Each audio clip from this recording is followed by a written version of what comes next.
If you stand very still in a quiet brick house in Manchester, you can actually hear your life cracking. For me, it happened on a Thursday night, in our 3-bed semi on a leafy cul-de-sac, while the Premier League was blaring from our living room TV and my shepherd's pie was still steaming on the counter.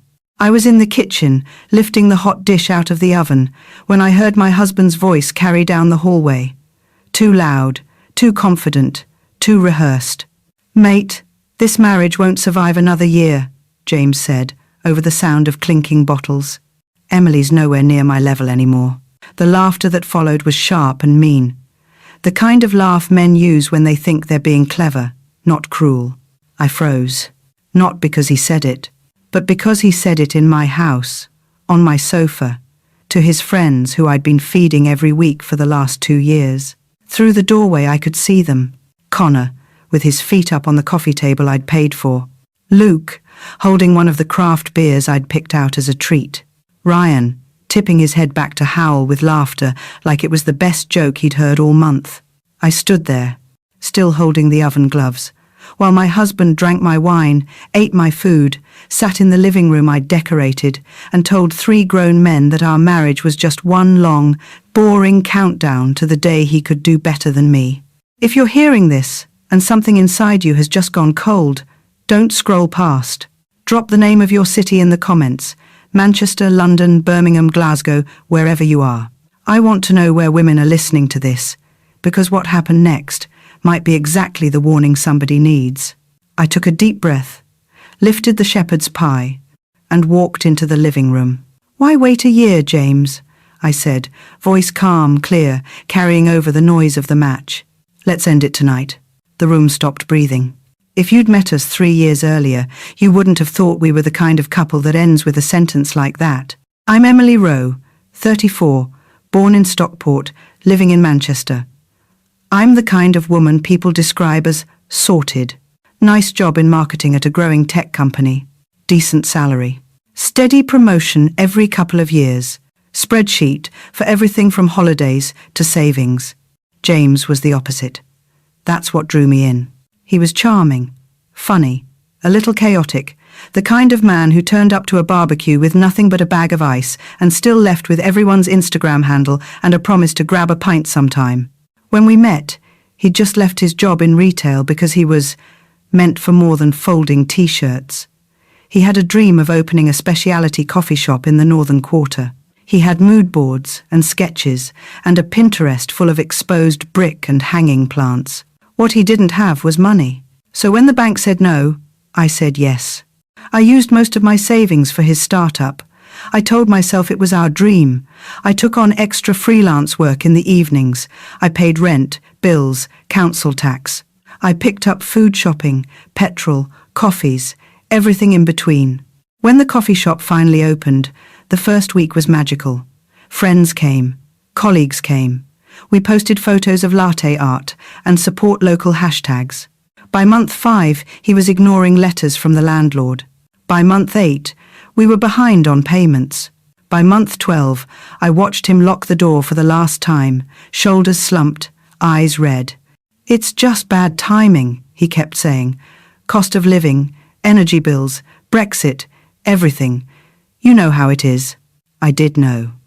Because I was the one dodging calls from the bank. The coffee shop closed. The debt remained. Then came the house. My promotion came through 18 months later. Marketing manager. Salary big enough that the mortgage broker smiled when he saw my payslip. We found a 3-bed semi in a quiet bit of South Manchester. Red brick, tiny front garden. A kitchen just big enough for the table I'd always wanted. The deposit came mostly from me. My parents helped a little. James contributed what he could, but the numbers were not equal, not by a long shot. "It doesn't matter whose name goes on what," I told him, signing papers in the solicitor's office. "It's ours." We moved in on a wet October day. My parents brought flowers. His mum brought a casserole. James brought a framed print he'd bought from some indie market that said, "We rise by lifting others." I hung it in the hallway. And then, because the universe has a sense of humor, my company announced a restructure and a new role, head of brand and growth. I applied. I got it.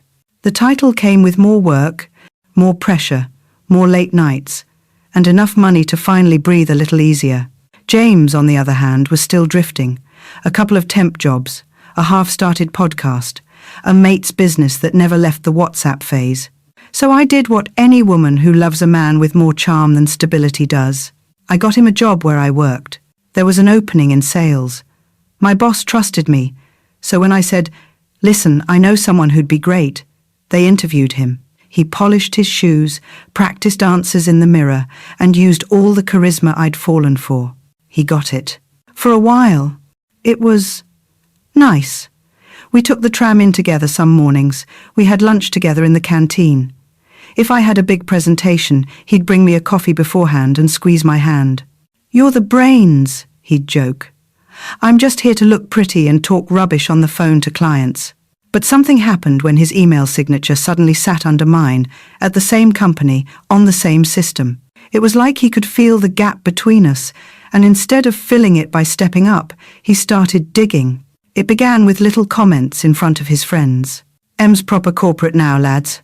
She'd put her own mother in a PowerPoint if she could. They'd laugh. I'd smile. I'd pretend it was funny. But slowly, the jokes sharpened. "If it wasn't for me dragging you out of spreadsheets, you'd have no personality at all. You're good with numbers, babe, but I'm the one with vision." He said those things in pubs, in living rooms, in beer gardens, and everyone laughed because that's what you're supposed to do. Those are just jokes, right? Until you hear him say, "She's nowhere near my level anymore." And you finally realize he meant every single word. If you've never heard a group of men talk when they think no woman is listening, I don't recommend it. But it will change your life. Thursday nights became the lads' night after James started at my company. It began innocently enough. A few colleagues over after work, order a curry, crack open some beers, watch the match. I didn't mind. I liked the idea that he had friends. I cooked. I topped up glasses. I loaded the dishwasher. They started calling it Thursday Club. "Em, the lads are coming round tonight, yeah?" James would yell from upstairs. Sometimes I was too tired to host, but I did it anyway. You tell yourself it's better than him going to an actual pub and spending money we don't have. But over time, the tone shifted. I'd walk in and the conversation would change mid-sentence. Laughter would cut off awkwardly. Phone screens would flip over. One night, as I set down a bowl of chips, I heard Connor say, "You're punching, mate. Everyone knows it. She makes the money, but you're the one with charisma." They all laughed. Another night, Ryan raised his bottle and said, to James, "For putting up with a wife who thinks an Excel spreadsheet is a personality." They all laughed again. I laughed too. That's what women do, isn't it? We laugh, so we don't look too sensitive. We smile, so we don't make men uncomfortable. But I went to bed that night with my jaw clenched so tight, I woke up with a headache. If you've ever sat in a room, surrounded by people, and felt like a joke they're too polite to explain to your face, you know exactly what I mean. It was Matt, the quiet one, who later told me what those Thursdays really were. Back then, I only knew something was wrong. The thing about James is that he hates feeling low status. He hates owing anyone, hates the idea he's not the hero in every story. So when people at work started noticing my results, my campaigns, my numbers, my ideas, he felt it like a slap. It didn't help that our CEO praised my team in a town hall and said nothing about sales. It definitely didn't help that a client directly asked that I be present for anything strategic and didn't bother to mention him. "You're everywhere, Emily," he said one night, standing in the doorway while I worked at the dining table. "You've got your fingers in every pie. It's a bit much." "It's my job," I replied, not looking up from my laptop. "It's what they pay me for." "They pay you to hog the spotlight, do they?"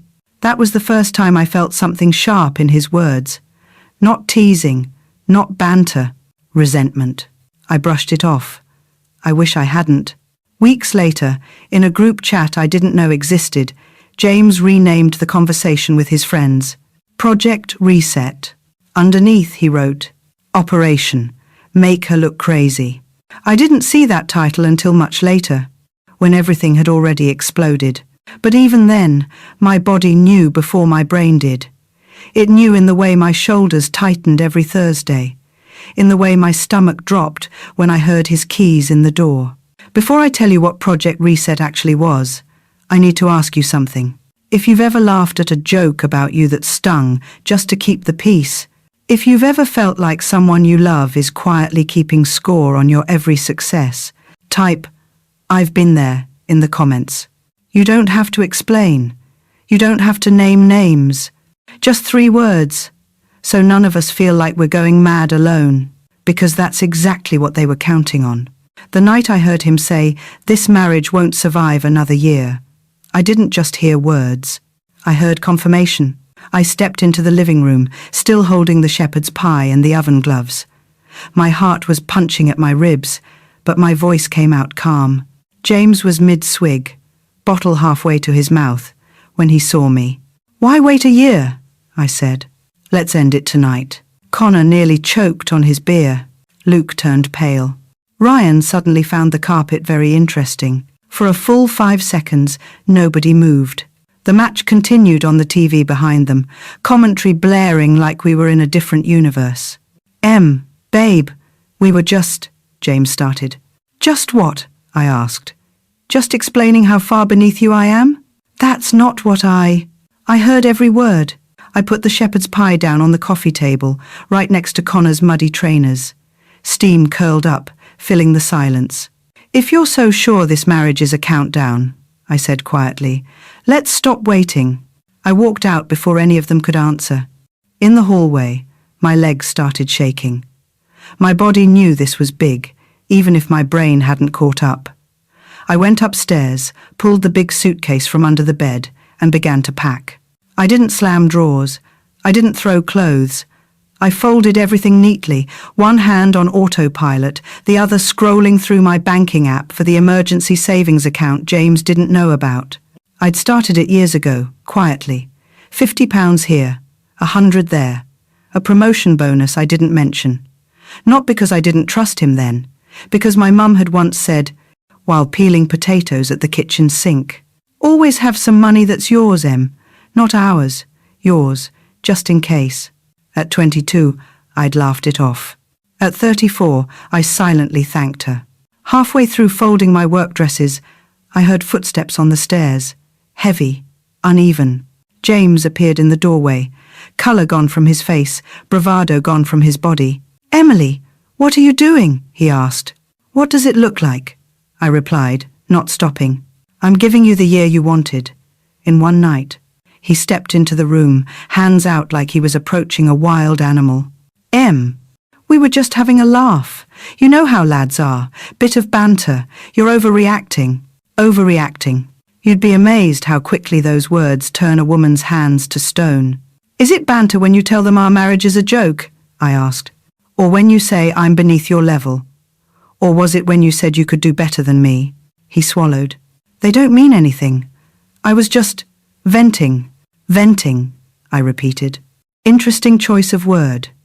Is that what you call talking to a solicitor about taking half the house?" His pupils blew wide. He blinked. What solicitor?" "The one you mentioned to your mates," I said, finally turning to face him fully. "You didn't whisper quite as quietly as you thought." He swallowed again, Adam's apple bobbing. "You've got it all wrong." There it was, the beginning of the gaslighting. "No, James," I said softly. "For once, I think I've got it exactly right." Behind him, I heard another set of footsteps. Lighter, hesitant. I looked up and saw Matt. He hovered in the doorway, shoulders hunched, face pale. He looked like he'd seen a car crash and realized he'd been the one holding the steering wheel. "Emily," he said quietly, "can I talk to you, please?" James spun round. "Matt, mate, not now." "No, James," Matt interrupted, and for the first time in all the years I'd known him, there was steel in his voice. "Now." That was the moment I realized my husband's betrayal wasn't a one-man show. It was a group project. We ended up in the small box room. James had been calling his home office for a year, but never actually used. I sat on the edge of the futon. Matt stood by the door, as if ready to bolt. James paced like a caged animal. "Mate, what are you doing?" James hissed at him. "We're all drunk. You're going to say something stupid you'll regret in the morning." "I'm already regretting everything," Matt said quietly. He looked at me, and I saw something break in his expression. Maybe it was guilt, maybe it was shame, maybe it was both. "Emily," he began, "there's something you need to know about these Thursday nights, about Project Reset." My skin prickled. "Project what?" I asked, even though my gut already knew I wasn't going to like the answer. James groaned. "For God's sake, it's just a stupid group chat name, you know, like lads do. Project this. Operation that. Means nothing." But Matt shook his head. "It wasn't just a name," he said. "It was a plan." The words dropped between us like a stone into deep water. Matt took his phone from his pocket, thumb hovering over the screen. "3 weeks ago," he said, "James renamed the lads' chat Project Reset. He said he needed to reset the narrative about you. At work, at home, financially." "Stop it," James snapped. "You're making it sound worse than it is." "It is worse than it sounds," Matt replied, voice shaking but firm. "You asked us to help you build a case that Emily was unstable, controlling, neglecting the marriage. You said that if you could prove it, you'd have a better chance of taking the house and some of her salary in a divorce." My heart didn't break then. It had done that downstairs. What it did now was harden. "Show me," I said. Matt swallowed, then walked towards me and held out his phone. On the screen was a WhatsApp chat. The title bar read, Project Reset. The last few messages were from tonight. "James, lads, she's doing it again. Up in that bloody office working till midnight." Got another photo. "Connor, good mate, build the pattern. She's choosing work over you." Classic. "Ryan, remember what the solicitor said. Neglect of marital duties, emotional distance. All good for you." "James, can't wait to be out of this and into a flat in town. Proper life. Not this suburban spreadsheet shit. My name, my job, my entire life. Reduced to suburban spreadsheet shit." "Scroll up," I said. Matt did. Screenshots. Photos of me at my laptop in the dining room.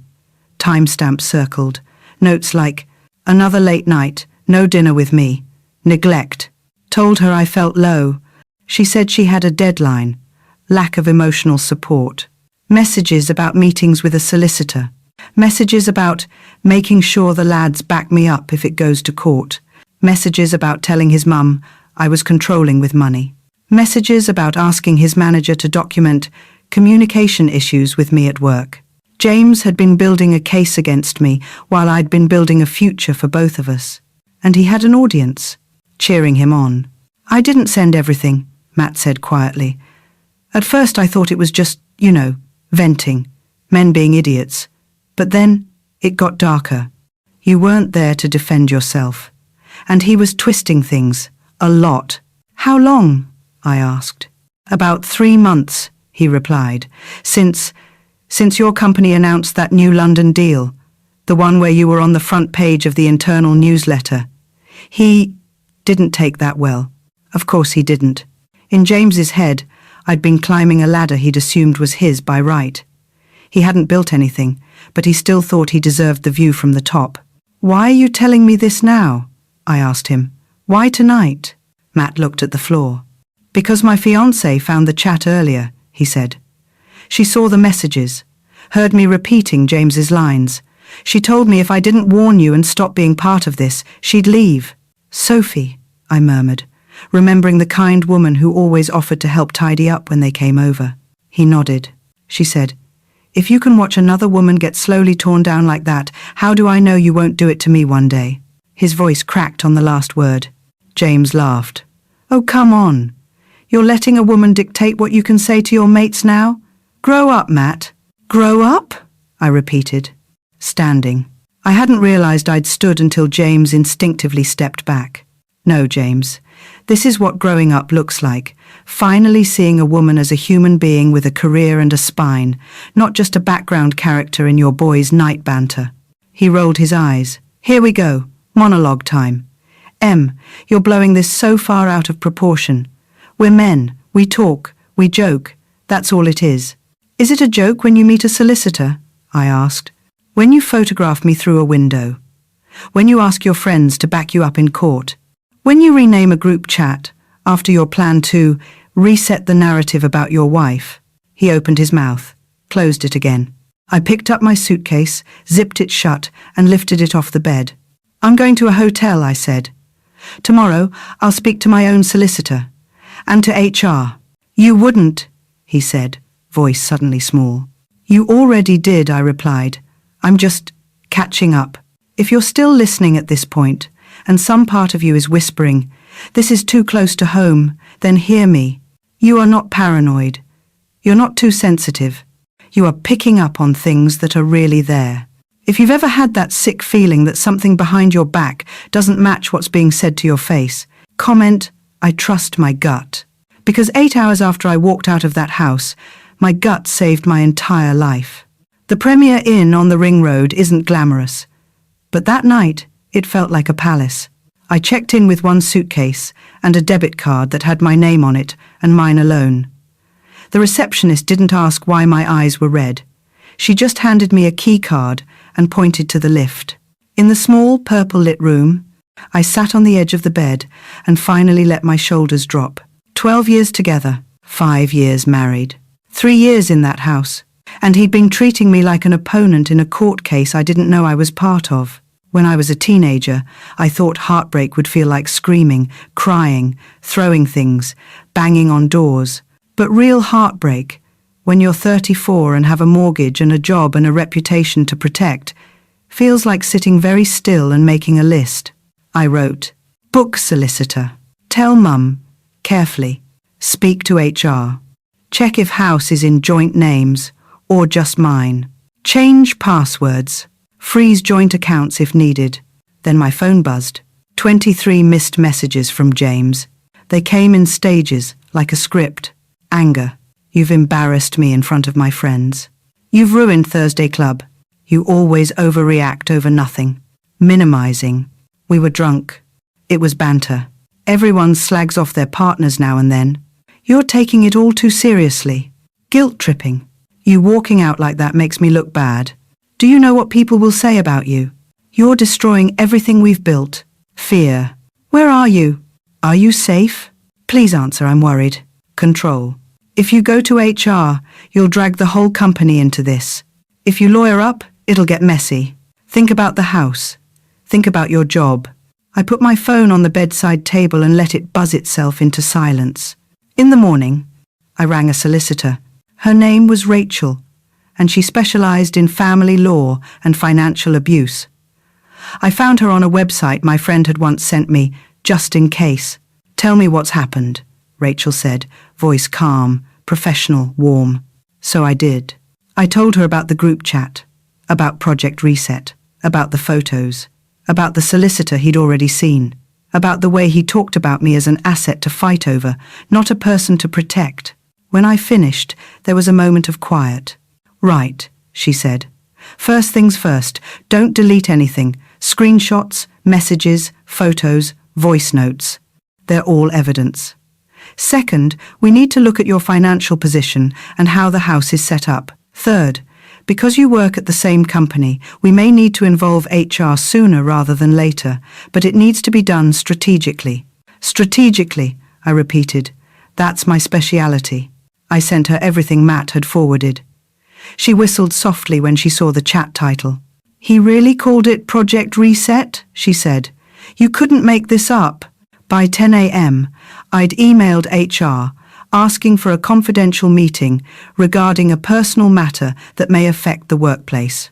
By midday, Matt had texted, Matt, I've told Sophie everything. She's relieved, you know. I've also spoken to my line manager. I'll back you up, Em, whatever you decide to do. By 3 p.m., James sent an email labelled, Subject, Private. Can we please talk? I didn't reply. By 4 p.m., HR replied. Hi, Emily, of course. We can meet tomorrow at 9 a.m. in meeting room 4. If you'd like to bring someone with you, you're welcome to. Bring someone. I thought of Matt, of Rachel, of every woman who'd ever told me, if something feels off, it usually is. Tomorrow, I was going to walk into a meeting room and tell the truth in a way that couldn't be laughed off as banter. And for the first time since I heard the words, "She's nowhere near my level," I felt something unfamiliar. Not rage, not grief, power. Meeting room 4 at our office is usually where we discuss product launches and campaign ideas. That morning, it looked like a courtroom. On one side of the table, me, Rachel, my solicitor, Emma, from HR. On the other, James, a nervous-looking man in a suit I assumed was his solicitor, our head of sales, our managing director. James walked in with his usual swagger turned down to half its normal volume. He wore the blue shirt I'd bought him for our anniversary. The irony stung, but only for a second. "Thank you all for coming at short notice," Emma began. "We understand there's been a situation that may affect both home and work life. We're here to listen and to determine what, if any, action needs to be taken from a company perspective." James cleared his throat. "Yeah, so, first of all, I just want to say this is a private marital matter," he started. "I don't really see why it's being dragged into the office." Rachel smiled politely. "With respect," she said, "when you use your position at work to undermine a colleague's reputation, and you involve other employees in a targeted campaign against that colleague, it stops being purely private." "Campaign?" he scoffed. "What campaign?" I opened my laptop, connected it to the screen on the wall, and clicked. The WhatsApp chat filled the display. Project Reset. A date. A timestamp. James's name at the top of each message. Need to show she's unstable. Taking pics of her working late to prove she ignores me. Solicitor says, if I can show pattern, I'll get better settlement.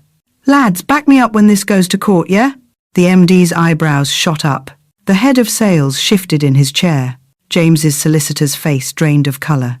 "This is out of context," James blurted. "We were just... I have the full chat history if you'd like to scroll," Rachel said smoothly. "It spans 12 weeks.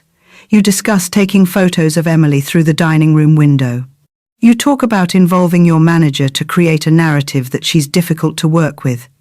You even float the idea of approaching clients to warn them about her supposed instability." The MD turned slowly to James. "Is that true?" he asked. James opened and closed his mouth like a fish. "I was venting," he tried again. "Everyone vents about their partner. It was a joke. Project Reset, just a stupid name." "Funnily enough," Rachel replied, "solicitors rarely advise clients to joke about taking half their spouse's assets while documenting them without their knowledge. I believe, Mr. Rowe, that you told your friends your solicitor said you had a good case if you could show Emily was choosing work over the marriage." I clicked again. An email appeared on screen. From James to Matt. Subject: "If HR ask, you'll back me, right? Need you to confirm you've seen Em snap at me in the office. Make sure they know she's highly strung. It'll help if this goes legal." The head of sales rubbed his forehead. "I wasn't aware any of this was going on," he said slowly. "James, did you involve anyone else on the team in this?" James looked trapped. "I might have joked about her being a bit intense," he muttered. "But everyone knows she's, a bit much sometimes." Emma's expression hardened. "Documenting a colleague," she said, "encouraging others to do the same and preparing to use that against them in legal proceedings is not joking, James. It's malicious. And because you work here, and she works here, it becomes a work issue." Rachel clicked again. A final document filled the screen. Company registration paperwork. Address. A co-working space in town. Company name, Reset Growth Consulting Limited. Listed director, James Rowe. "What's this?" the MD asked. Rachel folded her hands. "It appears that while Mr. Rowe was being paid a salary by this company," she said, "he was also registering a new consultancy, which, according to emails we've seen, He intended to use to approach current clients if he succeeded in painting Emily as unstable and leaving her. I swallowed. I knew about the chat. I knew about the photos.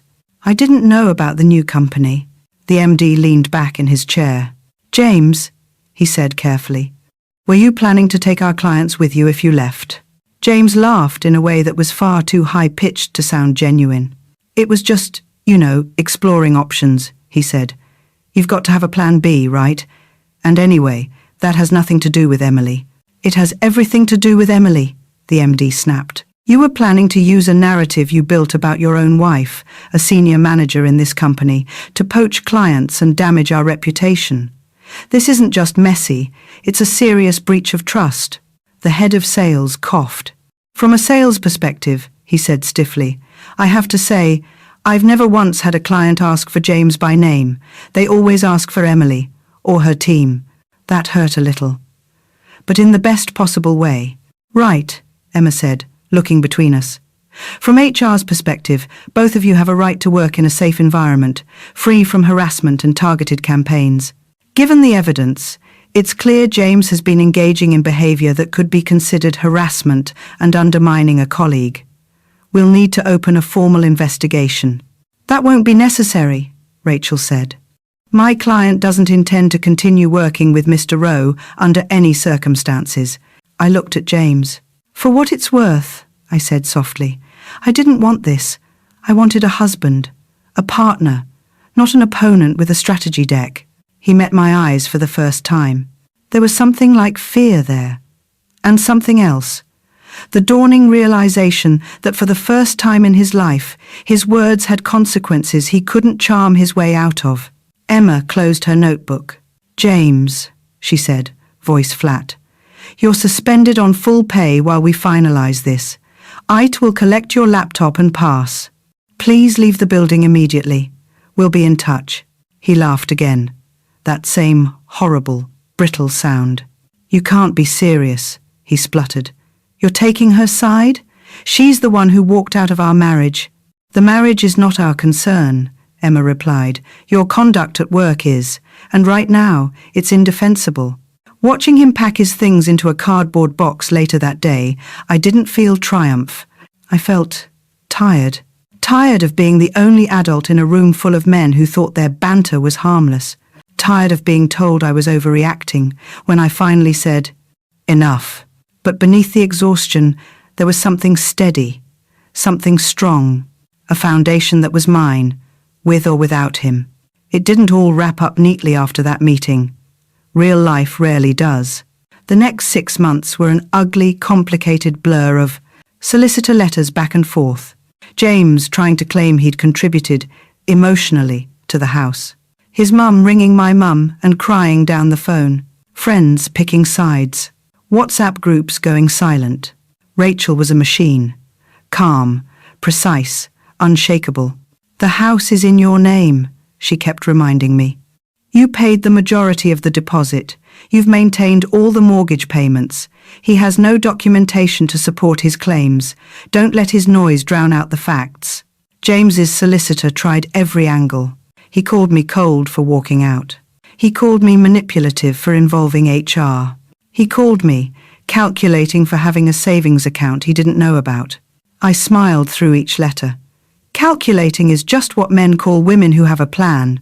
In the end, when it became clear he'd get nowhere near what he thought he deserved, James agreed to sign over any claim to the house, remove his name from our joint account, hand back the company car he'd insisted on, leaving him with his old second-hand hatchback. In return, I agreed not to pursue any claim against him for attempting to poach clients. I thought you'd fight harder, Rachel said, when I chose not to press every possible advantage. I could, I replied, but I don't want to spend the next 2 years in court with him. I want him out of my house, out of my inbox, and out of my head. She nodded. Sometimes, she said, freedom is better than winning every point. The company carried on. For a while, the whispers followed me through the building. That's the one whose husband tried to get her fired. That's the one with the project reset thing. But then the whispers faded. New projects came. New clients arrived. New staff joined who'd never met James and only knew me as the woman who got things done. And slowly, quietly, my life reassembled itself into something new. I changed the hallway print. The "We rise by lifting others" came down. In its place, I hung a simpler one. I am not hard to love. You were just not soft enough to hold me. I stopped cooking for people who didn't say thank you. I went out with friends who'd been there long before James. We drank wine in town, laughed in small restaurants, and no one made jokes at my expense to make themselves feel big. My mum came to stay one weekend and stood in the kitchen doorway, watching me dance to some old 0 Seconds song while stirring a curry for us. "You look lighter," she said. "I don't own a single man, a single explanation anymore," I replied. "I think my spine's just grown back to its full height." If you've ever left someone and thought, "Will I ever feel like myself again?" let me say this clearly. You will. And when you do, you'll realize how much of yourself you had to shrink to fit inside their comfort zone. It was a Tuesday afternoon, almost a year to the day since I walked into that living room with a shepherd's pie. I'd finished work early and popped into Tesco to pick up a few bits for dinner. I was standing in the aisle, comparing 2 bottles of olive oil, one on offer, one with fancier packaging, when I felt someone staring at me. I looked up. James. He was thinner, not in a gym way, in a stressed, not eating properly way. His hair, always so carefully styled before, was overgrown and flat. The shirt he wore looked like it hadn't seen an iron in weeks. For a moment, neither of us moved. His trolley contained instant noodles, the cheapest loaf of bread, a multi-pack of lager on special offer. He opened his mouth. "Emily, can we?" I looked at him. Not the way you look at a lover, not the way you look at an enemy. The way you look at a stranger who once tried to burn your house down and then complained about the smoke. I smiled politely, the way British people do in awkward social situations. Then I turned back to the shelf, picked the olive oil I wanted, and walked past him without another word. He left his trolley in the middle of the aisle and walked out of the store. I went home, cooked dinner for myself in my kitchen, in my house, with my name on every single document. If this story has held you all the way from that living room in Manchester to this aisle in Tesco, tap the like button so more women like us find it. And tell me in the comments, what was your Tesco moment? The day you saw someone who broke you and realized they no longer had any power over you at all. Because that quiet, ordinary moment, that's what real victory looks like.